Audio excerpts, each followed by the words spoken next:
My name is Mary Alice Young. When you read this morning's paper, you may come across an article about the unusual day I had last week. Normally, there's never anything newsworthy about my life, but that all changed last Thursday. Of course, everything seemed quite normal at first. Waffles? I made breakfast for my family. I performed my chores. I completed my projects. I ran my errands.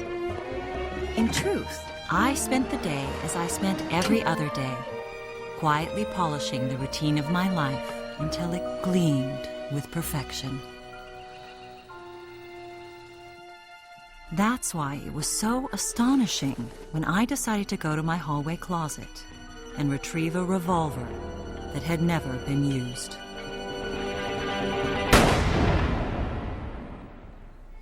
My body was discovered by my neighbor, Mrs. Martha Hoover, who had been startled by a strange popping sound. Her curiosity aroused, Mrs. Hoover tried to think of a reason for dropping in on me unannounced. After some initial hesitation, she decided to return the blender she had borrowed from me 6 months before.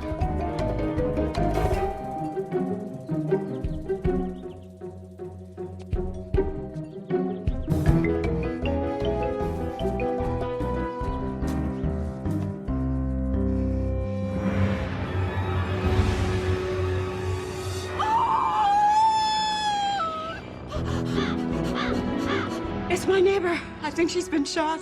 There's blood everywhere. Yes, you've got to send an ambulance. You've got to send one right now.